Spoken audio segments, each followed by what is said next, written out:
Bonjour, bienvenue dans ces capsules du lieu historique national du chantier AC-Dévy. Mon nom est Christelle Deblecker, muséologue responsable du lieu historique. Ça nous fait vraiment plaisir cette année de vous présenter des conférences de façon virtuelle puisque malheureusement nous n'avons pas pu vous recevoir. Vous aurez deux conférences. La première s'intéresse au secteur de la traverse. Elle s'intitule « Le secteur de la traverse, l'histoire et l'évolution d'un secteur hors du commun ». Et pour la présenter, nous avons choisi David Gagné, conseiller en patrimoine à la direction de l'urbanisme de la ville de Lévis, passionné par sa ville et également auteur de plusieurs ouvrages. Alors je suis sûre que vous ne verrez plus le secteur de la traverse de la même façon après avoir vu cette conférence. Bonne conférence!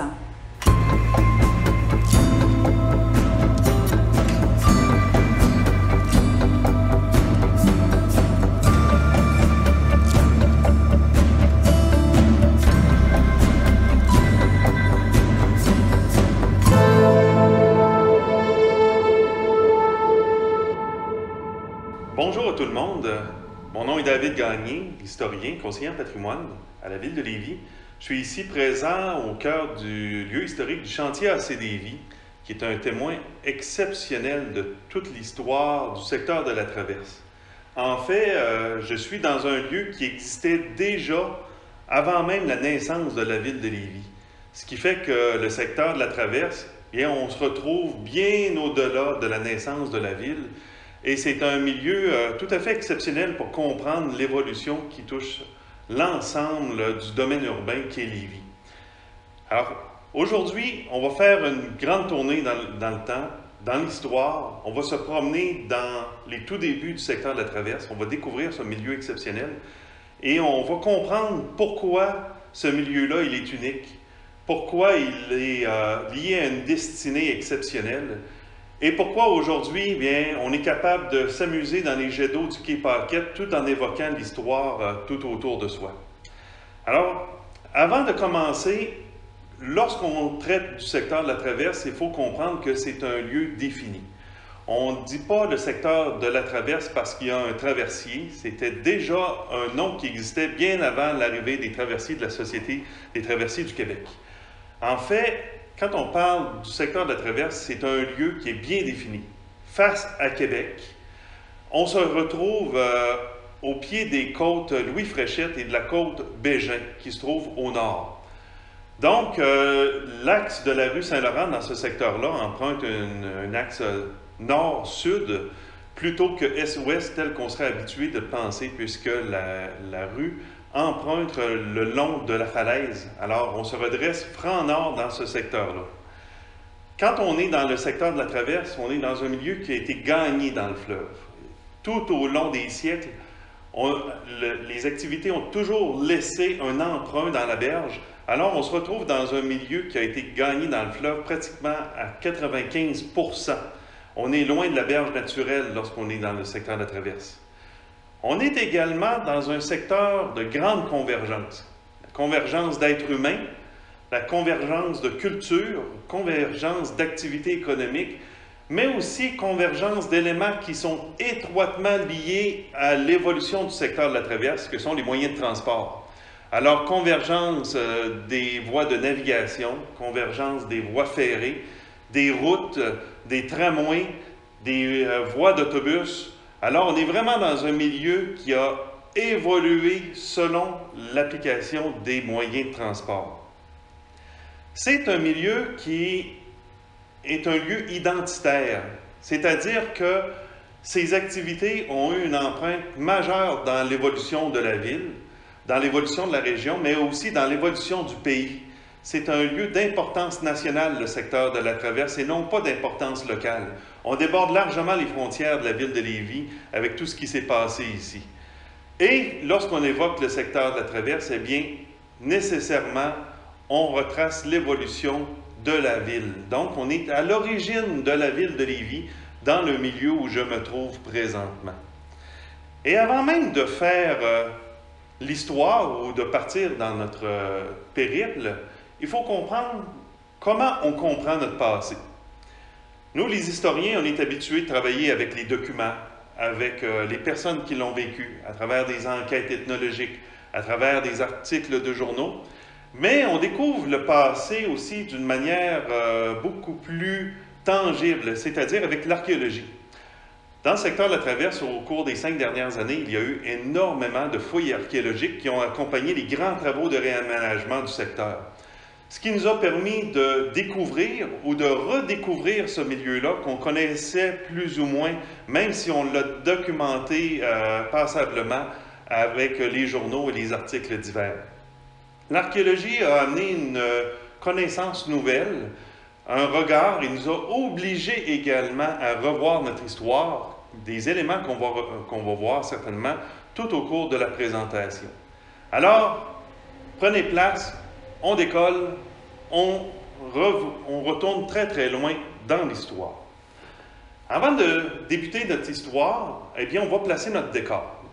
Il faut comprendre que les événements historiques, tout ce qui s'est passé dans le passé, a été forgé dans un décor qui est naturel, évidemment. Ici, on se retrouve dans une anse naturelle qui a été comblée avec le temps. Il faut comprendre que toute la bordure fluviale du côté de Lévis et également du côté de Québec est le résultat de plusieurs siècles et de plusieurs millénaires de transformation. Transformation par l'érosion, par la glaciation, par les vents, par les marées. Alors, on est dans un milieu qui a été forgé naturellement à travers les socles rocheux.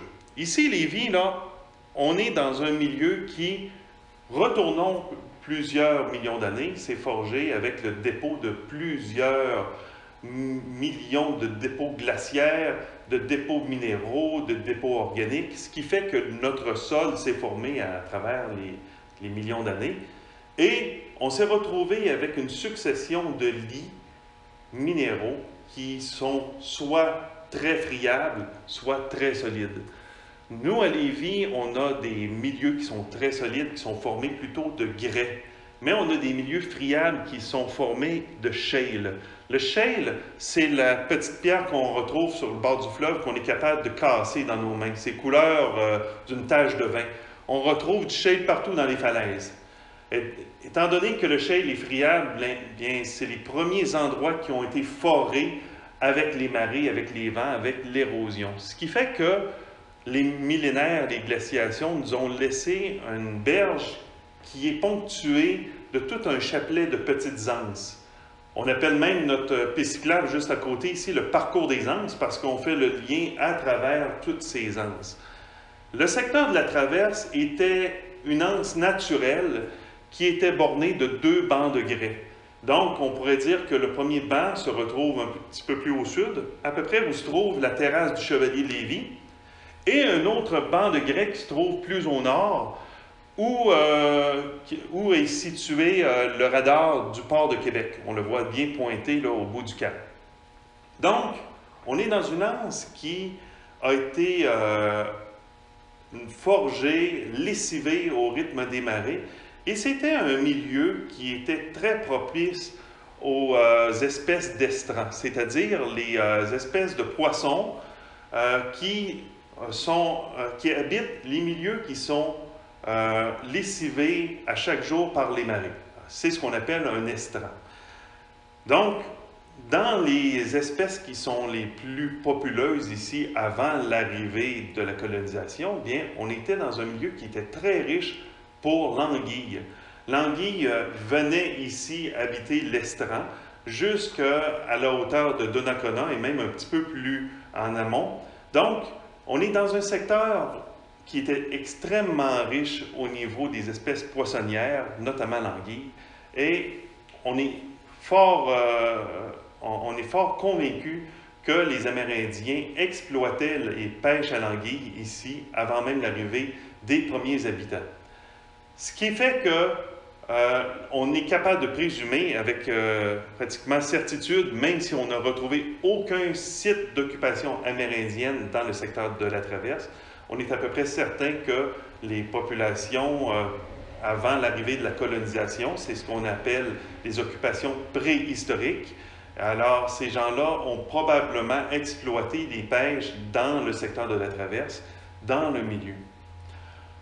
On serait porté à croire que c'est l'un des premiers milieux qui a été occupé lors des premières colonisations, mais ce n'est pas le cas. Même si on est en face de Québec, la colonisation européenne a été très lente à s'installer dans le secteur. On a plutôt favorisé un secteur qui est beaucoup plus à l'est, à Lauson, qu'on appelait le village de Saint-Joseph de la Pointe-Lévis, aux alentours des terres de Guillaume Couture, François Bissot, Jean Gué et les premiers colonisateurs de la seigneurie de Lauson.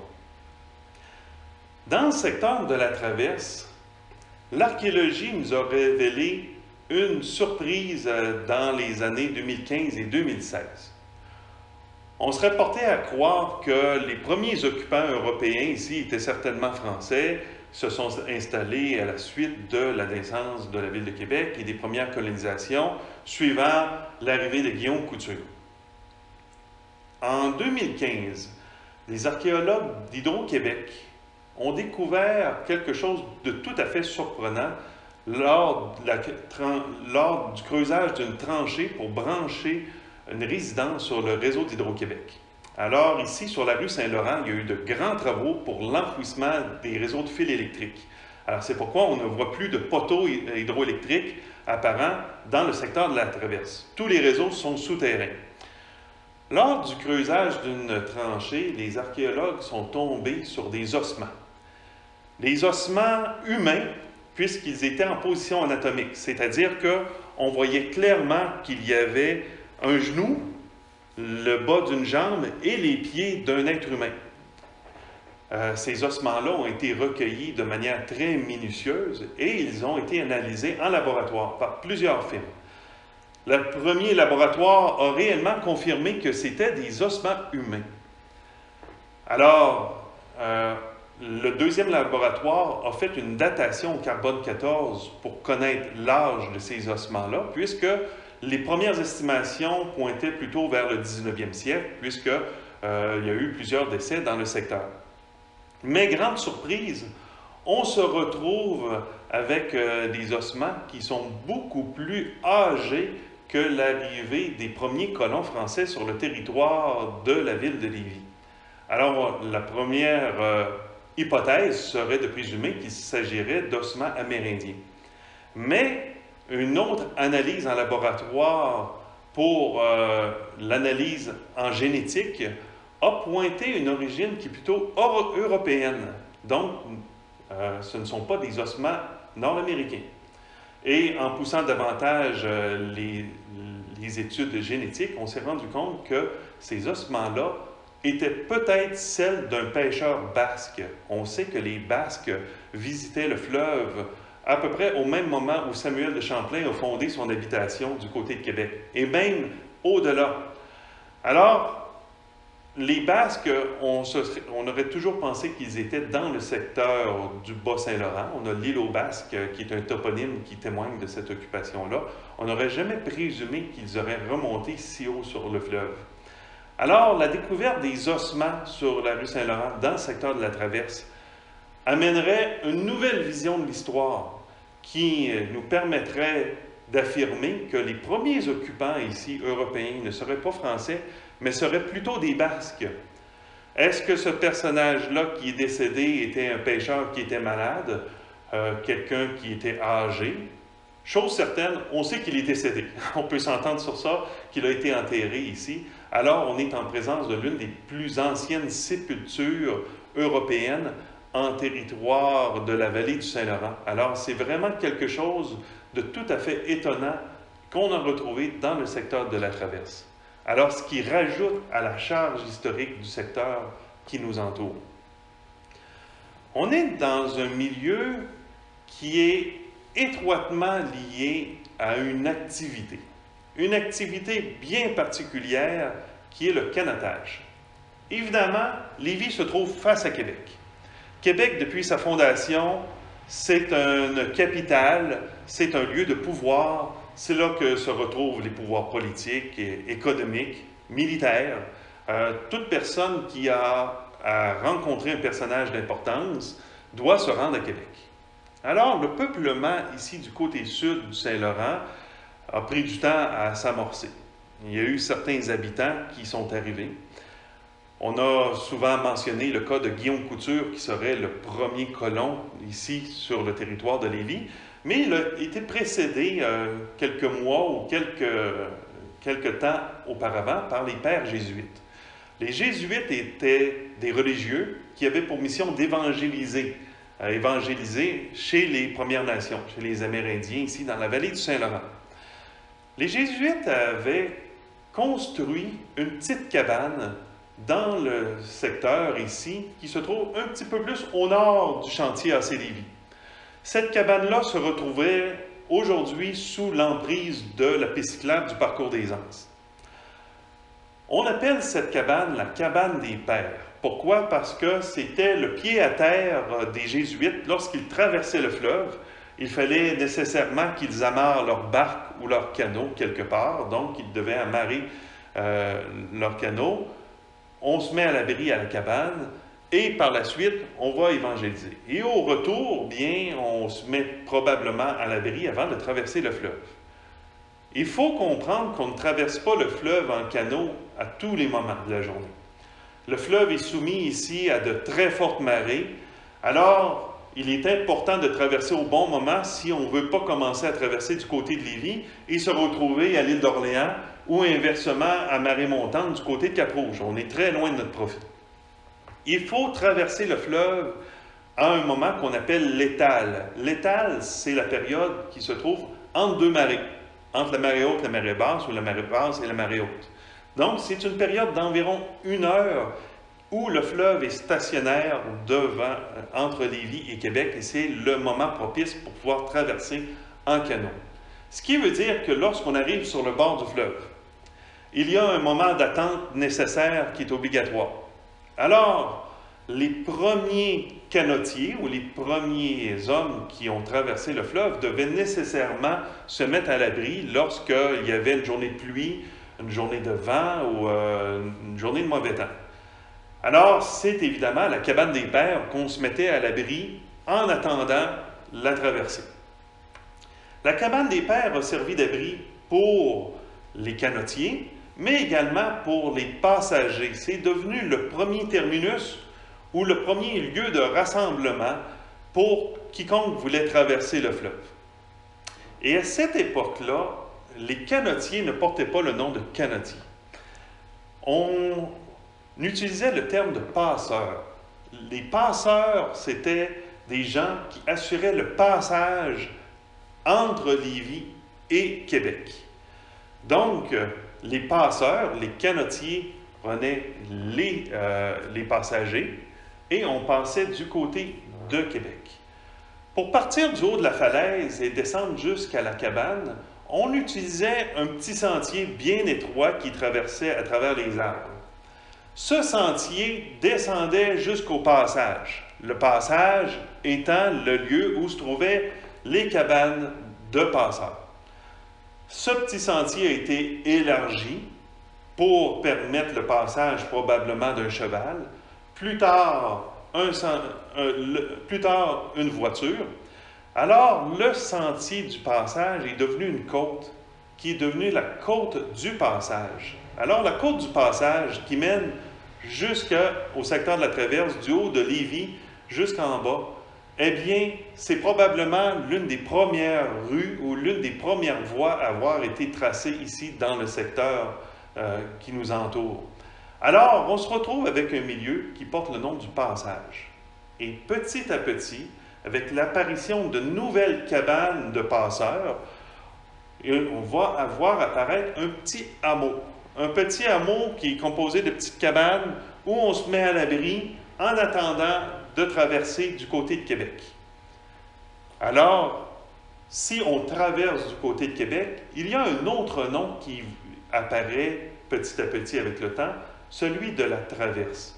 On est dans un milieu qu'on appelle le passage, mais le nom de la traverse commence à s'imposer lentement dans les habitudes. On a peut-être 5 ou 6 petites cabanes, et il y a de ces passeurs, des canotiers, qui sont un peu plus aguerris que d'autres et qui désirent offrir un couvert aux voyageurs. Parce que si vous partez de Bellechasse, Si vous partez de la côte du Sud, vous partez de Lotbinière et que vous arrivez ici pour traverser à Québec et vous devez attendre 1 heure, il est fort possible que votre lunch ait été mangé depuis longtemps. Alors, le passeur ou le canotier pouvait vous offrir le plat, vous pouvez vous offrir le gîte, pouvait vous offrir à coucher s'il est trop tard pour pouvoir traverser la nuit. Alors, nos petites cabanes sont devenues des auberges. Alors, on part d'une petite cabane, la cabane des Pères, qui est une cabane en bois. On a peut-être 3 ou 4 petites autres cabanes de passeurs qui apparaissent à côté. Et petit à petit, nos petites cabanes se transforment en auberges. Alors, voilà la naissance d'un secteur ou d'une agglomération qui est nommé le passage ou la traverse. On est dans ce domaine-là, dans la genèse de ce milieu.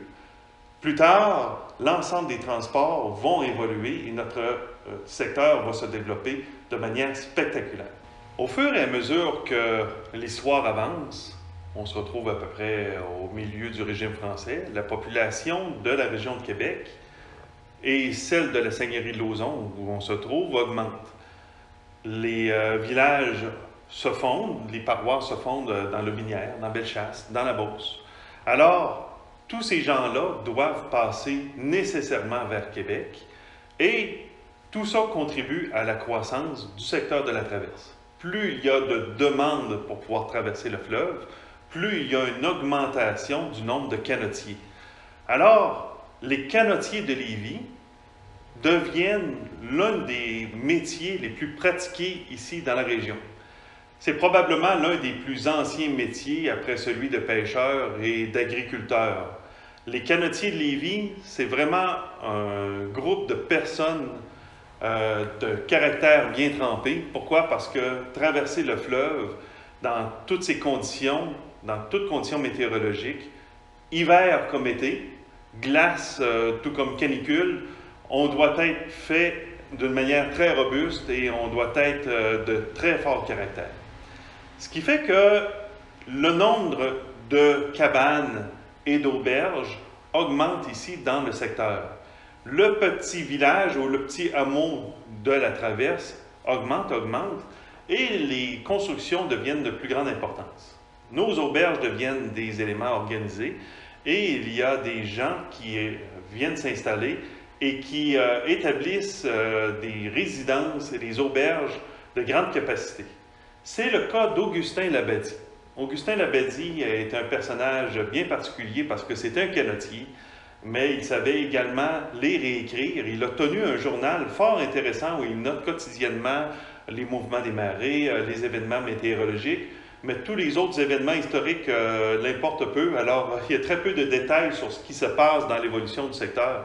Par contre, Augustin Labadie va se porter acquéreur de plusieurs portions de terrain et il va faire tracer une côte juste en arrière de chez lui qui va porter le nom de la côte Labadie. C'est une côte qui est toujours existante. C'est une voie piétonnière aujourd'hui. Alors, ça a été l'une les premières côtes organisées dans le secteur de la traverse pour pouvoir joindre le haut et le bas de la ville. Les activités de canotage ont vraiment laissé une empreinte très profonde. Premièrement, c'est la naissance du développement ici, mais on en retrouve plusieurs traces dans la toponymie. La première trace, évidemment, c'est le secteur de la traverse, le terme qu'on utilise encore aujourd'hui. Par contre, la côte du passage, la côte Labadie, le faubourg Labadie, la côte Bégin, la rue Chabot, les rues Barra, alors ce sont tous des noms qui évoquent des canotiers célèbres ici dans la région. Alors, les activités de canotage ont réellement pris une grande importance dans le milieu. Arrive un moment charnière dans notre histoire, la conquête britannique de 1759. Évidemment, ça va laisser des traces profondes. Les troupes britanniques vont incendier tout ce qui existe comme habitation dans le secteur ici. C'est pourquoi on ne retrouve pratiquement plus aucune trace de bâtiments du régime français dans le secteur de la traverse et dans les environs du secteur de la traverse à Lévis. Les Britanniques vont installer des batteries juste en haut de la falaise. pour pouvoir bombarder la ville de Québec durant tout l'été. On va retrouver des traces de ces batteries-là, non pas dans le haut de la ville, mais dans le bas. Il est arrivé à l'occasion qu'on a retrouvé des boulets, et ici, des boulets anglais, des boulets de l'armée britannique, notamment ici sur le site du chantier AC Davie. Alors, il y avait probablement des batteries qui étaient construites en haut, et il est arrivé à certains moments que la falaise friable a entraîné la chute de cette batterie-là, ou que les canonniers, les artilleurs, échappaient des boulets en bas de la falaise. Alors, on retrouve quelques-uns de ces boulets-là au pied de cette falaise où on se trouve aujourd'hui. La conquête va laisser des traces, mais les lendemains de la conquête, on va assister à un très profond changement. Très profond changement au niveau politique, mais aussi au niveau de l'économie. Très tôt, dans le nouveau régime, on va apercevoir une nouvelle utilisation des anses que nous avions ici. Les anses, tout au long du régime français, ont été exploitées pour la pêche. Par contre, les marchands britanniques vont s'intéresser à ces anses pour le côté fort pratique pour l'entreposage du bois. À partir des années 1780-1790, on assiste aux premières amorces du commerce du bois. C'est-à-dire, on va abattre des forêts ici, au Bas-Canada, on va envoyer le bois dans les rivières, on va descendre ce bois-là sur le fleuve, sur des grands radeaux, des rafts, c'est la grande époque des raftman, et on va pousser ces radeaux-là dans les anses ici, du côté de Lévis et du côté de Québec également. Alors, on va profiter de toute la main-d'œuvre qui est présente pour équarrir le bois, c'est-à-dire le trancher et le mettre carré pour pouvoir le charger à l'intérieur des navires à voile qui, eux, vont voguer soit vers les îles britanniques ou vers la Nouvelle-Angleterre pour construire des navires, construire des habitations, etc. Alors, on est dans une grande épopée commerciale. Le commerce du bois va donner naissance à plusieurs agglomérations, mais elle va complètement transformer l'estran, c'est-à-dire la berge du fleuve. Ici, il va y avoir plusieurs personnes qui vont s'intéresser au commerce du bois. Il va y avoir une grande exploitation, mais dans le secteur de la traverse, ça va être plutôt tardif. Probablement dû au peu de profondeur de l'anse. Les anses très profondes vont être exploitées. Par contre, l'anse ici de la traverse est très peu efficace. Et il faut comprendre aussi que dès les lendemains de la traverse, on va reconstruire les habitations et les auberges de passeurs pour pouvoir traverser du côté de Québec. Un peu plus tard, au cours du régime britannique, arrive un personnage fort influent et particulièrement intéressant. Son nom est John Caldwell. Son père a loué puis acheté la seigneurie de Lauzon, et lui, John Caldwell, va en hériter. Il va devenir seigneur de la seigneurie de Lauzon. C'est un peu l'équivalent du maire de Lévis, tout en étant propriétaire du lieu. Alors, il a un grand pouvoir. John Caldwell, c'est un personnage fascinant puisqu'il a contribué à la naissance de plusieurs milieux ici à Lévis. Les moulins à bois de Letchemin, les moulins à bois de Saint-Nicolas vont donner naissance notamment au secteur de Saint-Romuald, au secteur de Saint-Nicolas. Il va donner naissance à plusieurs milieux de petites agglomérations comme ça par des activités liées au bois. Et John Caldwell rêve à une ville. Il rêve à la fondation d'une ville sur les hauteurs de Lévis qui ferait équilibre au paysage du côté de Québec. Alors, il faut penser qu'ici, à Lévis, la ville de Lévis n'existait même pas à cette époque-là. On se trouve aux alentours de 1817-1818. Les hauteurs ici du secteur de la Traverse étaient complètement couvertes de forêts ou de quelques terres, mais John Caldwell projette une ville qu'il va nommer d'Aubigny. Alors, il va tracer à la main le plan d'une ville où les rues sont à angle droit à partir de la côte du Passage. Il va nommer les rues, la rue Wolfe, la rue Henry pour honorer son père. Alors, le cadre du vieux Lévis actuel, c'est John Caldwell qui va le dessiner dans son projet de ville d'Aubigny. Et pour attirer des gens dans sa ville naissante, John Caldwell va beaucoup plus loin. il va faire construire un quai. C'est le premier quai organisé en eau profonde dans le secteur de la Traverse. Il va nommer son quai le quai Lauzon. Le quai Lauzon est situé exactement à l'emplacement actuel de l'arrivée du traversier. Le débarcadère du traversier arrive au quai Lauzon. Et c'est un bel addon. Pourquoi? Parce que le quai ne servira pas à rien. John Caldwell fait construire l'un des premiers traversiers à vapeur au Canada.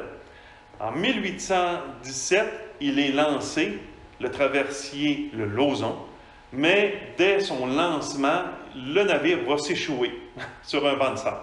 Il va falloir attendre l'année suivante pour que le traversier, le Lauzon, puisse être mis en service en 1818. Aujourd'hui, si je veux me rendre à Québec, je vais prendre le traversier, le Nomagouin ou l'Alphonse Desjardins, et en 10 minutes, je me retrouve du côté de Québec.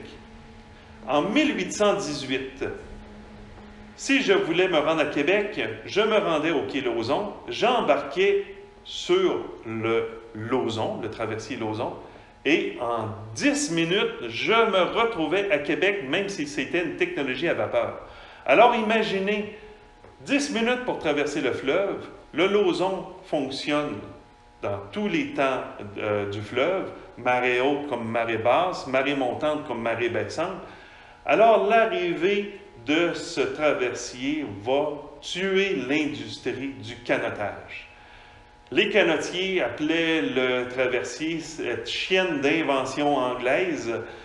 Par contre, ce traversier-là va être vraiment une amorce pour le grand développement du secteur de la traverse.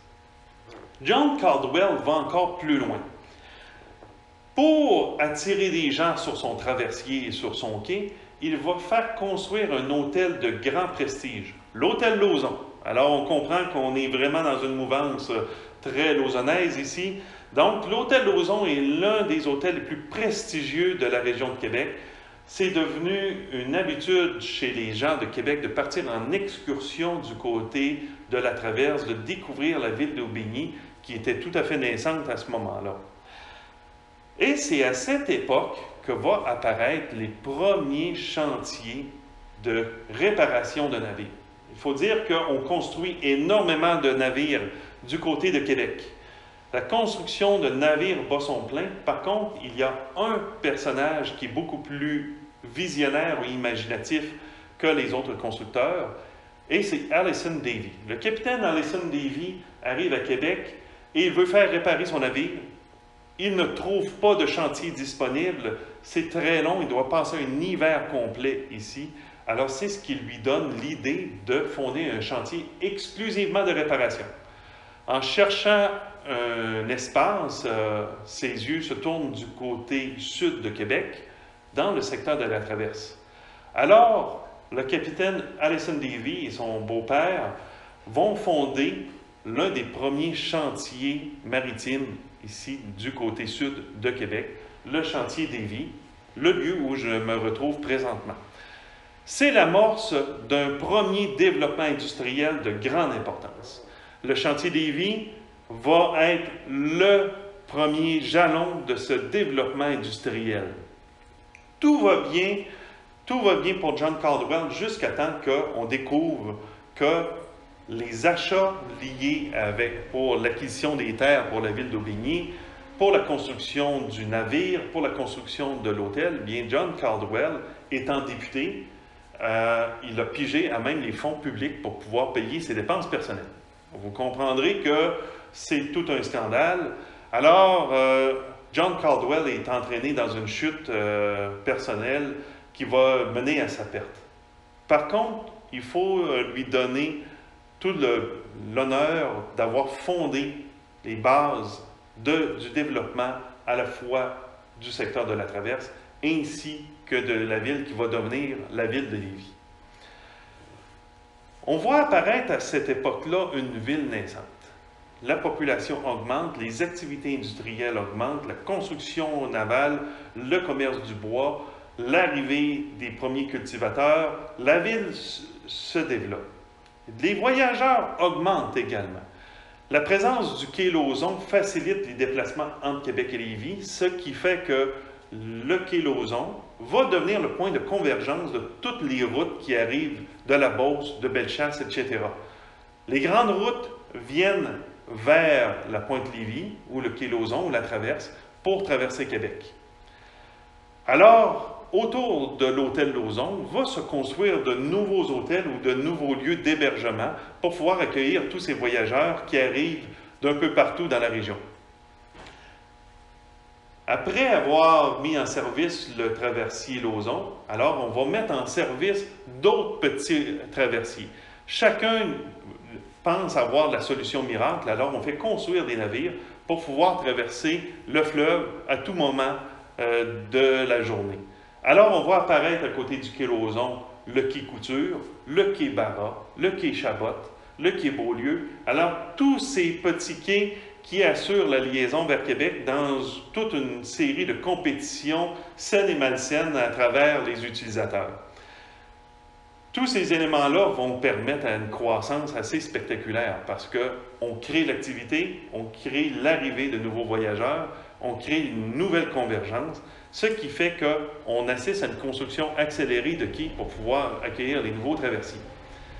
Ces quais-là vont également servir durant l'hiver parce que lorsque les conditions sont propices, lorsqu'il y a moins de vent ici, à la hauteur de Québec et de Lévis, on peut assister à la formation d'un pont tracé sur la glace. Ce n'est pas un phénomène qui est annuel, c'est un phénomène qui est plutôt occasionnel, mais on va utiliser les quais comme étant le lieu d'arrivée des chemins qui sont tracés sur le fleuve. Ça fait le grand bonheur de bien des voyageurs d'atteindre Québec sans pouvoir défrayer les coûts des traversiers. Ça fait le grand bonheur des marchands également. Et ça fait le grand bonheur de certaines personnes, puisque le fleuve, n'étant pas assujetti ni à la réglementation de Québec ni de Lévis, eh bien, on retrouvait des débits de boissons, c'est-à-dire des petites cabanes, des caboulots, où on pouvait servir de l'alcool aux voyageurs en plein milieu du fleuve. Donc, on disait qu'on commençait à traverser le pont de glace sur 2 pattes, puis on se terminait parfois à 4 pattes. Alors, ça fait partie des anecdotes de cette époque. La ville grossit. L'entité municipale de Lévis est fondée en 1861. Donc, la ville de Lévis est réellement fondée et là, on a une organisation municipale qui est capable de réglementer ou de légiférer sur toutes les activités qui se trouvent. Avant, les activités apparaissaient de manière spontanée, se développaient un peu de manière anarchique. Alors, la ville va créer un peu plus d'organisation. Étant donné qu'on a une population qui est très croissante, qui augmente, les gens demandent des services et demandent un marché public. Alors, la ville de Lévis, dans ses premières décisions, va faire construire une halle, c'est-à-dire un premier marché public. On va établir cette halle en plein cœur du quartier commercial, des activités économiques, et on va construire la halle juste au pied du quai Lauzon. Cette halle-là existe toujours. La halle Lauzon, eh bien, c'est l'actuelle gare intermodale qui est toujours présente dans le secteur de la Traverse. C'est la première construction qui a été financée par la ville de Lévis par règlement d'emprunt. La halle Lauzon, elle est construite en 1864 et sert à la fois à toutes les activités commerciales pour les bouchers, pour les maraîchers, pour tous ceux qui désirent vendre leurs produits. Et le deuxième étage, il est réservé aux activités publiques, c'est-à-dire les réunions du conseil de la ville, le bureau du greffier. Donc, le premier bureau municipal, le premier édifice municipal, eh bien, c'est la halle Lauzon, c'est notre gare intermodale, c'est notre bâtiment qui est probablement le plus significatif dans le secteur de la Traverse actuellement. Les quais vont s'agrandir. Les quais vont grandir en importance, mais vont suivre également l'augmentation du tonnage des navires. On se retrouve avec des navires à voile qui peuvent emporter plusieurs centaines, voire même des milliers de tonneaux. Alors, nécessairement, ces navires-là doivent rapprocher la berge, mais on est toujours avec un jeu de marée haute, marée basse, ce qui fait que les quais sont doublés en longueur. On augmente notre emprise dans le fleuve, et pour pouvoir augmenter la capacité du quai, on va remplir, on va combler l'espace entre les quais. Ce qui fait qu'on va empiéter de petit à petit dans le fleuve. On gagne en espace. La berge primitive ici, le rivage primitif, eh bien, c'est le pied de la falaise. C'était peut-être une petite plage qui avait environ à peine une dizaine de mètres de largeur à marée basse. C'était la berge naturelle. Les canotiers, eux, ont commencé à combler cette berge-là en prenant du gravier ou de la pierre qui tombait de la falaise pour pouvoir augmenter l'espace habitable. Parce qu'avoir de la marée haute dans son habitation, c'est pas toujours agréable. Il faut comprendre qu'au milieu du 19e siècle, les navires gagnent en tonnage. Les navires deviennent de plus en plus gros. On se retrouve avec des navires à 3 mâts, les grands navires de commerce, qui sont capables de loger plusieurs centaines de tonneaux, voire même des milliers de tonneaux, ce qui en fait des grands navires de commerce. Ces navires exigent des quais en eau profonde, donc on va rallonger les quais, on va augmenter leur capacité, et pour pouvoir augmenter la capacité, on va combler l'espace entre deux quais existants. Donc, on se retrouve avec des grands quais commerciaux dans le secteur de la traverse. C'est ainsi que petit à petit, on gagne dans la berge. On gagne de l'espace habitable dans la berge. Il faut comprendre qu'ici, dans le secteur de la traverse, le rivage naturel se trouve au pied de la falaise. À marée basse, de manière primitive, de manière naturelle, on va retrouver peut-être une petite plage d'environ une dizaine de mètres de longueur, à marée basse. Lorsqu'il y a une forte marée, l'eau remonte jusqu'au pied de la falaise. Les premiers canotiers, les premiers habitants vont gagner un peu d'espace dans le fleuve. Ils vont gruger ou récupérer du gravier qui descend de la falaise pour pouvoir combler ou niveler le pied de cette plage et en augmenter un peu la hauteur pour pouvoir limiter l'eau qui entre dans les habitations à haute marée. Petit à petit, en construisant des quais d'accostage, on va gagner de l'espace dans la berge. On va augmenter l'espace habitable et on va tracer un petit sentier, toujours avec du gravier. On va même aller chercher de la pierre pour pouvoir stabiliser cette berge-là qui est souvent emportée par les glaces ou par les hautes marées ou par les courants. C'est ainsi que progressivement, on augmente l'espace habitable dans le secteur de la traverse. Il y a plusieurs endroits qui ont été comblés avec plusieurs dizaines de mètres de matière. Et quand on parle de matière, c'est de la pierre, c'est du bois et tout ce qui peut remplir. Nous en reviendrons tantôt quand on va parler du quai Paquette.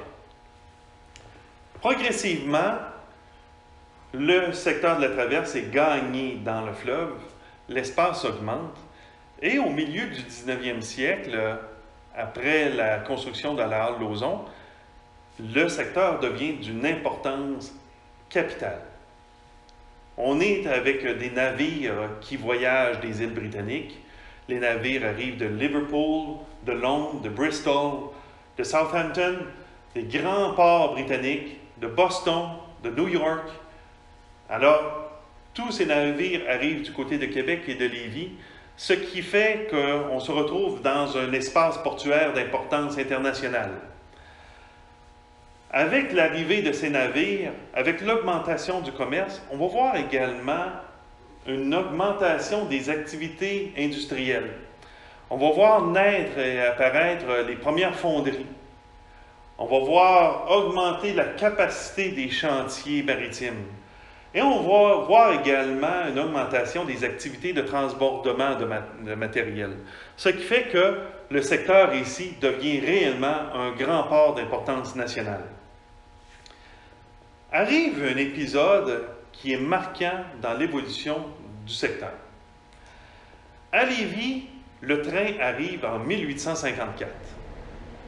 Le réseau du Grand Tronc rejoint le terminus ici à Lévis, qui est situé à Lens-Tébitz, qui est 4 km un petit peu plus à l'ouest.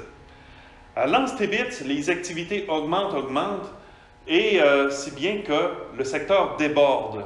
On ne peut plus gagner d'espace dans le fleuve, on ne peut plus gagner d'espace dans la falaise. Alors, il faut trouver d'autres endroits pour pouvoir accueillir les passagers.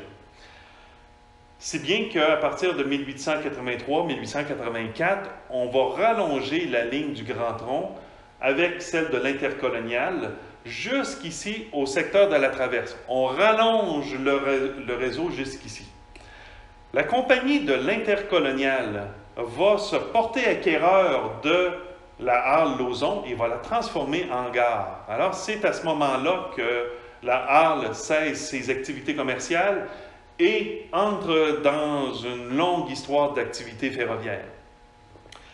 La Halle Lauzon, ou maintenant la gare de Lévis, va connaître une explosion d'activités. C'est à cet endroit-là que les voyageurs qui arrivent d'outre-mer vont débarquer les navires et entrer à bord des trains en direction de l'Ouest canadien, de l'Ouest américain, des Grandes Prairies ou des provinces maritimes. Lévis devient le point d'accueil de grand nombre de voyageurs. Ça devient un carrefour ferroviaire et maritime de grande importance. Pourquoi? Parce que le train arrive directement au bord du quai. Les voyageurs n'ont pas à transiter très longtemps. C'est vraiment un milieu très complémentaire au niveau des activités de transport. Les routes également vont venir rejoindre la gare et le terminus de Lévis. Alors, on se retrouve vraiment là dans un grand milieu d'échange de moyens de transport. Arrive une époque également où on va fonder des grandes industries à côté du chemin de fer, en profitant des avantages de transport qu'offre le chemin de fer. La fonderie canadienne va s'élargir et va être achetée par deux promoteurs, M. Carrier et M.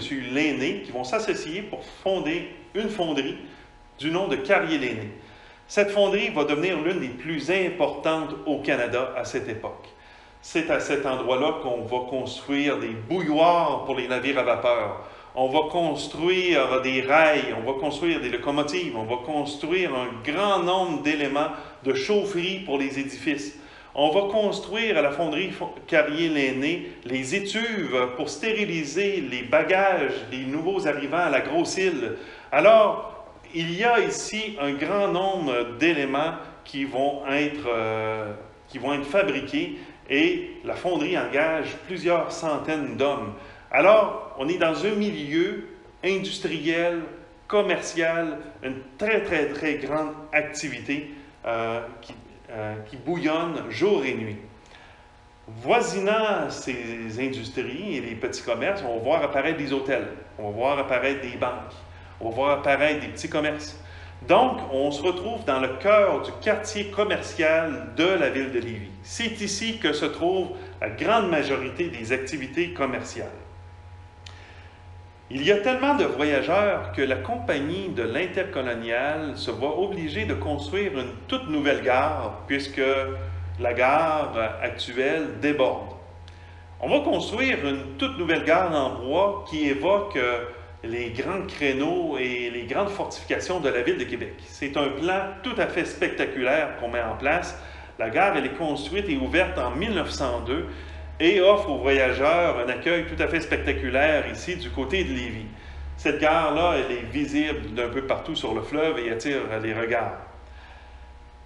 Arrive un moment où cette gare-là va être incendiée. Le 24 novembre 1914, la gare passe au feu et les activités ferroviaires reviennent à la gare initiale jusqu'en 1998, à la fermeture des activités ferroviaires ici à Lévis. On est vraiment dans un milieu commercial de très grande importance. On a besoin d'espace, alors on va combler l'ensemble de l'espace, on va rejoindre tous les quais qui sont existants à partir du quai Lauzon jusqu'au quai Chabot, et on va combler cet espace-là pour former un ensemble portuaire de grande importance. Pour combler l'espace, on va utiliser toutes sortes de matériel. Les fouilles archéologiques qui ont été réalisées en 2015 et 2016 nous ont fourni un grand éventail de tout le matériel qui a été utilisé pour combler l'espace. On va retrouver de la vaisselle, de la ferraille, des chaînes, du matériel ferroviaire, on va retrouver des bouteilles, on va retrouver tout ce qui existait dans la vie quotidienne des gens de Lévis. Pourquoi? Parce que le quai va devenir un immense dépotoir où on déversait tout le matériel de comblement et on a mis par-dessus l'ensemble de cette ferraille-là, de ce dépotoir-là, une grande couche de mâche-fer qui provenait de la fonderie et par la suite une grande couche de terre et on a comblé l'ensemble de l'espace. La construction du quai en 1912, ce qu'on va appeler le quai du gouvernement, va rapidement être utilisé pour une nouvelle activité, c'est-à-dire les activités de transbordement. Le transbordement de matériel en vrac, dont notamment le charbon. La compagnie Joseph Paquette vient s'établir ici dans le secteur de la Traverse pour commercer dans le domaine du charbon. L'un des principaux clients est le Canadien national, le réseau ferroviaire pour l'alimentation de ses locomotives. Les grands charbonniers, donc les navires, arrivent par le fleuve, des mines de la Nouvelle-Écosse, transbordent le charbon sur le quai et un immense convoyeur charge le charbon dans des wagons trémies qui prennent la direction de la cour de triage de Joffre à Charny. Cette activité va générer un grand nombre d'emplois dans le secteur, mais on va voir assister lentement à un changement d'identification du quai. Le quai du gouvernement va commencer à emprunter le nom de la compagnie qui l'exploite, la compagnie Paquette. Alors, lentement, le quai du gouvernement va être identifié comme étant le quai Paquette, un nom qui est toujours utilisé aujourd'hui dans notre toponymie. Les activités de transbordement vont également entraîner l'apparition de nouveaux entrepôts. Des entrepôts pour du matériel de quincaillerie, du matériel de construction, des entrepôts de farine, des entrepôts de matériel de combustible. Ce qui fait que le secteur de la Traverse se transforme graduellement d'un centre de production industrielle à une vocation d'entreposage pour les grossistes. À travers toutes ces époques, à partir des années 1912 jusqu'aux années 1945, la gare demeure le point névralgique de toute cette activité. La gare ferroviaire est le point de contact de quiconque désire voyager. C'est le lieu d'arrivée des voyageurs, c'est le lieu de départ, c'est le lieu d'arrivée des grands personnages de marque. C'est à Lévis qu'arrivent le roi et la reine lors de leur visite royale au Canada. C'est à cet endroit que partent les soldats en destination des conflits en Europe. Et c'est à partir du débarcadère de la Traverse que toute personne qui traverse le fleuve ou qui désire travailler à Québec doit passer quotidiennement.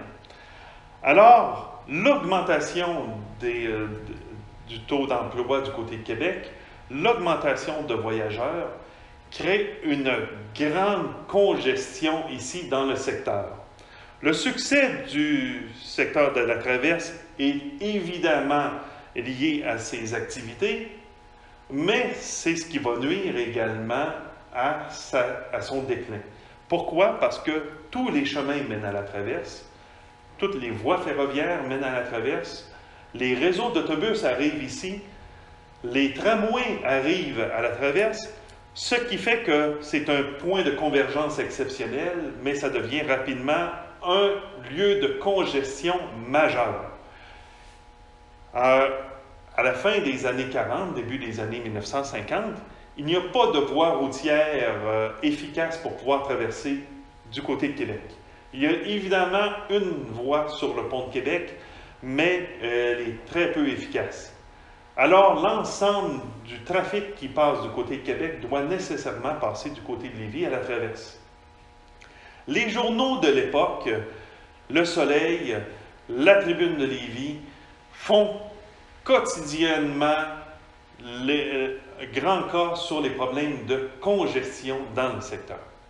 C'est à cette époque que va émerger une idée qui va perdurer pendant plusieurs années, l'idée de la construction d'un tunnel entre Québec et Lévis. Je suis convaincu que vous allez en entendre probablement. Cette idée-là émerge et elle est supportée par toutes les sphères politiques ici à Lévis. C'est un grand débat et l'ensemble des commerçants aussi appuient ce rêve d'un tunnel. L'idée étant de creuser un tunnel entre les deux centres-villes à partir de la traverse. Donc, il y aurait des voies d'accès qui descendraient en spirale à partir d'ici du chantier AC Lévis. On effacerait tout le chantier pour des voies d'accès qui descendraient vers un tunnel qui déboucherait du côté de Québec. Probablement que vous allez entendre parler de cette histoire-là. Mais l'histoire du tunnel va connaître un certain nombre à partir de 1953, lorsqu'on va réouvrir une nouvelle voie de circulation sur le pont de Québec. Mais à partir des années 60, avec l'augmentation de la taille des voitures, l'augmentation des emplois sur la colline parlementaire, la congestion devient encore majeure. L'idée du tunnel refait surface et on repousse l'idée et même certains partis s'engagent dans la construction d'un tunnel. Finalement, c'est l'idée de nouveau pont, celui qui deviendra le pont Pierre-Laporte, qui va remporter la mise. Donc, la construction du pont Pierre-Laporte va enterrer l'idée d'un tunnel entre les deux villes. Probablement que cette idée-là va réémerger à un moment donné. Mais vous comprendrez que le secteur ici va vivre une grande crise liée à sa congestion. Plus les activités augmentent, plus le trafic augmente, plus les plaintes augmentent. Certaines industries vont déménager. Dans les années 1950, on construit une nouvelle voie routière, la Transcanadienne, qui passe sur les hauteurs de Lévis, qui deviendra aujourd'hui le boulevard Guillaume-Couture. Plusieurs industries vont déménager sur les hauteurs de Lévis pour profiter des avantages qu'offre le transport de camions, qui est beaucoup plus régulier et beaucoup plus efficace que le transport par navire ou le transport ferroviaire. On assiste dans les années 1950 et 60 à une migration de l'activité commerciale. Les commerces remontent sur les hauteurs de Lévis, quittent le secteur et on assiste à une accélération de l'abandon des activités. On assiste à une grande dévalorisation du milieu. Et lorsque les entrepôts sont abandonnés, lorsque les commerces sont abandonnés, ils sont suivis par une vague d'incendies qui va disséminer le tissu urbain. On va voir une disparition accélérée des grands bâtiments ici à la suite des incendies qui vont venir carrier l'ensemble du tissu urbain. Et un clou dans le cercueil, on va le voir assister à la fin des années 1990, le Canadien national décide de fermer sa division ferroviaire qui descendait de Charny jusqu'à Lévis. Alors en 1998, on assiste à la fin du transport ferroviaire et de toutes les activités qui se tenaient à la gare depuis 1884. Alors c'est la gloire de ce secteur-là qui s'est éteint. On assiste à un lent abandon, un lent oubli du secteur de la traverse. Les activités maritimes qui se tiennent ici au chantier AC Lévis cessent en 1989, après plusieurs longues années de déclin. Le secteur est négligé. Le secteur est abandonné. On se sert du quai Paquette pour l'entreposage du sel ou du matériel en vrac, mais on est loin des grandes heures de gloire de l'activité commerciale et économique. Et pourtant, le traversier continue ses traversées quotidiennes. La gare est toujours là. Le patrimoine bâti nous rappelle les heures de gloire des commerces dans le milieu. On assiste aux alentours de 1983-1984 un premier effort pour revitaliser le secteur. Via Rail, le Canadien national également joignent leurs efforts pour restaurer la gare, pour donner un air, une cure de jeunesse à cette gare qui en avait grand besoin. On assiste à un premier effort aussi pour nettoyer certaines propriétés qui avaient été abandonnées. Par contre, les effets se font sentir et le secteur de la traverse demeure encore un milieu oublié. Il faut souligner l'apport et l'effort de la ville de Lévis pour revitaliser le secteur. Lorsque le chantier maritime AC Lévis va cesser ses activités, la ville de Lévis se propose pour acheter la propriété et conserver les équipements et les éléments qui sont présents, puisque c'est d'une valeur historique et patrimoniale inestimable. La ville de Lévis va utiliser le chantier AC Lévis comme étant un lieu d'activité ou d'interprétation patrimoniale pour faire découvrir le secteur de la traverse. On va également joindre cette acquisition par un vaste plan de revitalisation, ou plutôt, appelons ça une résurrection du secteur de la traverse.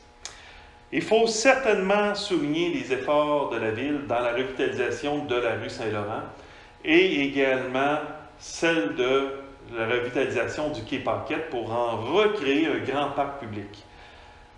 Tous les défis étaient présents. La contamination, la réglementation,